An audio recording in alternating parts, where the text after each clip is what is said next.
Hey guys, it's Matthew with HomeV, and I have with me today a very special guest, someone who needs no introduction, Edsel Charles with Market Graphics Research, been doing market research and economics within the home building and real estate industry for almost 40 years, and someone who has been just a foundational person that has really helped us build who we are at HomeV. Edsel has equipped us with not only the knowledge and information, but so much of a program of decades of his experience in what we have done in creating an international workforce of amazingly talented people in Honduras who have been trained in our program, our onboarding, who are now able to articulate things like the NEHB and operate through a service and warranty program and customer service and online sales and estimating and purchasing and all the different things that small and mid-sized and large builders alike either have roles in that position in today or needing that role and haven't been able to fulfill it.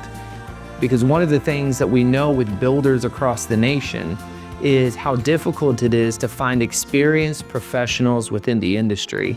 And then once they find those experienced professionals, really retaining them and keeping them rather than jumping from business to business. And so I got the opportunity to get Edsel with us in Honduras just earlier this year. And Edsel, I'd really just love to hear your thoughts, getting to see it firsthand and meet our team over at HomeV. Well, let me tell you, Matthew, the concept always intrigued me. And for everybody's watching, Matthew picked at me for about a year and a half to go over to Honduras and see this face to face. I have a problem. I'm not, even we're as good of friends as we are, I'm not able to recommend something that I don't see and don't touch. I just can't do that. We get clients all over the United States, not all over, but a lot. Close to one of the largest research companies in the country, if not the largest. So I'm real careful with all of that. So eventually I fly through Miami, I go to Honduras and I get over there. And I thought, oh, this is going to be fine. Finally when I decided to go, I was looking forward to going. And went over there just not only to look at what Matthew was doing, but it was involved in an orphanage over there, which was terribly impressive. And so I go to meet everybody at their office of the workforce that he's put together. And I was shocked when they asked if I would just talk to everybody. I thought maybe 5 minutes, right? Well, this went on for I don't know how long, 15, 20, 30, something like that. It was about 30, pretty close. Yeah, about then. But here's what I saw. I know that there is in Proverbs, let me do that for you. I'm not going to get religious with you, but let me do this. There is something, a fool despises wisdom and instruction. There's another kind of person that will just put up with instruction because you're going to put up with it. But there's a kind who loves instruction. That whole bunch had notepads, had pencils. They're making notes. And you were so quiet in that room, you could have dropped a pin, it would have rang like you were in a silo or something. I just remember talking, I thought, when's the last time I'm in the United States and talking to people that keep their mouth shut and listen and write notes and hear? When's the last time I saw that? I don't ever remember seeing that. I've never seen that. And so it affected me, I think, by going down there. I thought, how do you find people like this with their background and all their schooling and their intellect? I couldn't hardly imagine it. So I remember finishing up thinking, well, when I'm done, they're all going to disappear and because they've been told to listen and suck up to me or something, right? That didn't happen. When I was done, nobody moved. I had a couple that went out because they maybe go to the bathroom or something like that, or go get something, or they had whatever. It was almost nobody. They just sat there and talked to each other. We talked to me a little bit, and it was what a heck of an experience. I don't know why I didn't see this earlier. That a company could have work done there and pay people what you're paying them and more than they could earn. Oh, in that world, and being as happy as I was shocked. I remember flying back after I thought, good night, I think he's on to something. But I also know that's not your heart. I think you do that because you love the orphanage. And I think you love the kids. And I think you love the people. And I think the people in Honduras have got your heart. And I think you want to help them. Oh, and by the way, we have these people who will help you in your business. Whoever's listening to this, you are crazy not to investigate it. You cannot just ignore what I'm saying, right? Can't do that now. They can't do that. I'm not recommending to do whatever you want, but you cannot leave it lay. Just like I left it lay for a long time. But let me tell you what we're doing right now because you're wondering where I'm at. We as a company right now, I just mentioned to Matthew a while ago, I have a meeting tomorrow on a national basis. That means that we would be hand counting direct to permits pulled by every builder in 74% of all the housing market for the whole United States. In 38 states. The housing market for the United States is in 38 states and 74% of the whole market. It would require a lot of work, a lot of people.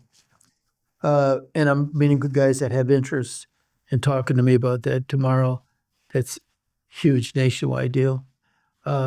We've already, our office had a number of meetings about the possibility. You don't even notice. You're hearing it for the first time. How would we would do this? Can we do it? There's all these questions that everybody's listening saying is going to come up with. They're going to come up with these questions. And I think, Matthew, that you need to be careful you don't get discouraged. It takes time to work through that, to get good answers, because it's contrary to how we've been raised to do stuff. It's contrary. But I was terribly impressed with that bunch and their teachableness. I thought if they can be teachable to listen like this, when somebody's doing business and they want to explain their way of doing business because they don't want to change, there was nobody there that of course I don't know, but that I could get a sense of that if they were working with anybody that's watching this thing would want to get their way. I didn't sense a bullheadedness, stubbornness. I'll help you, but you're going to do it my way. I didn't sense that with anybody. That's right, which is so common in our industry. Yes, common. Yes. Yeah, it's awful. I'm interviewing somebody now to come work for me. I called up yesterday, and I said, she's out of work because they had closed up a company. I said, how about we made a Cracker Barrel tomorrow? Just have lunch. Didn't call back. You want to work for us now? We don't treat people. It's a great place to work. And I couldn't believe that. And not even call and say, not going to show. Unbelievable. It's really been a difficult thing. I know personally, as a contractor, the things we're working with contractors in almost 20 states now. And it's something that we have heard everywhere. And that is just finding good talent, especially in the entry-level positions. Yep.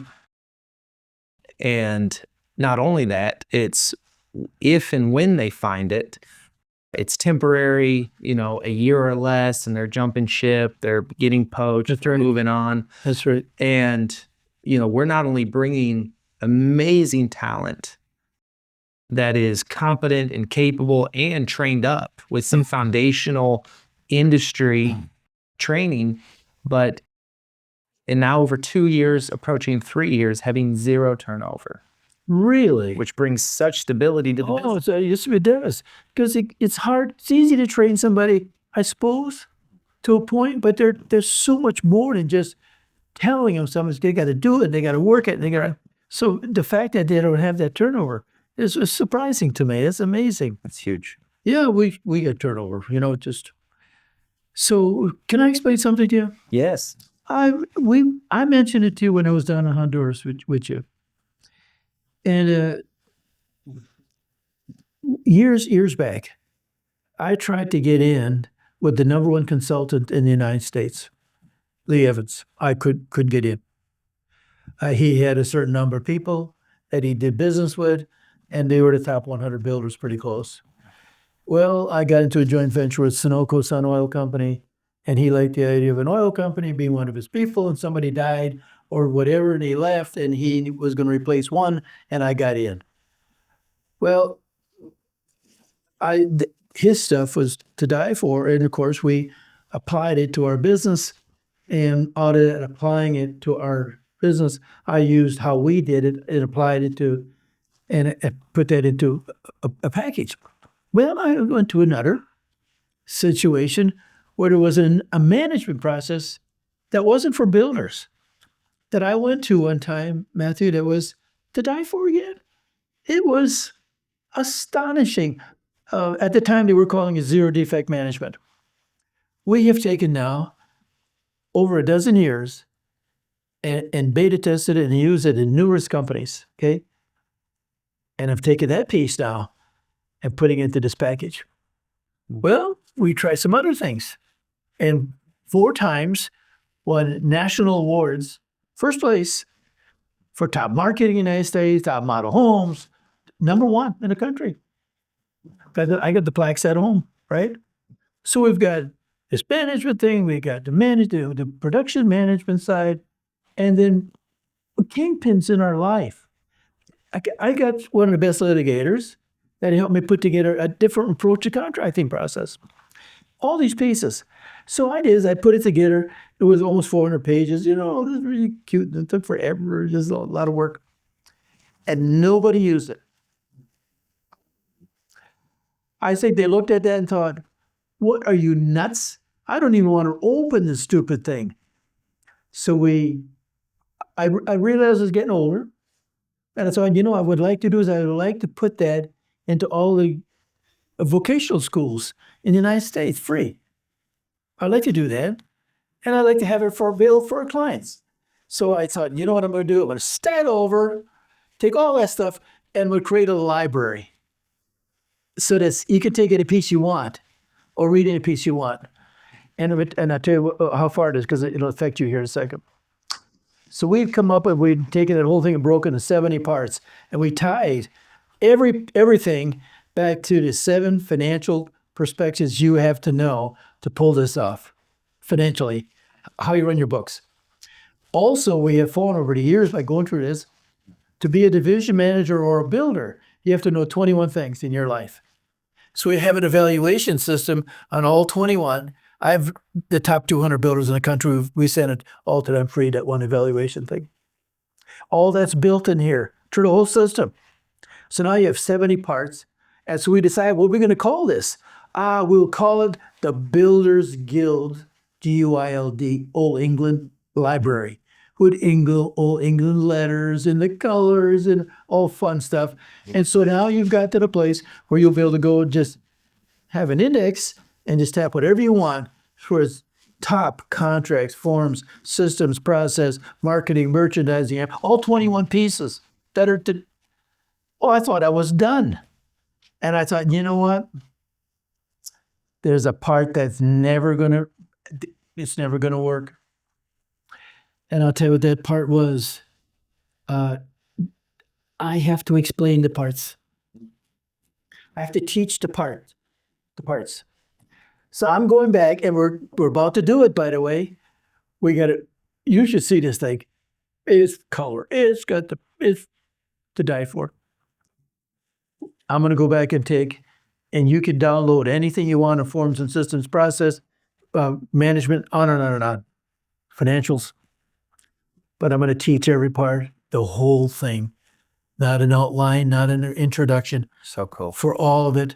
And we're going to put that on a thumb drive where any one of the people that does business with you can get it free. Oh my goodness. Why don't we do that? That's amazing. So if you're talking to people and anybody that's out here doing stuff, when I get done with that, you will be able to have that.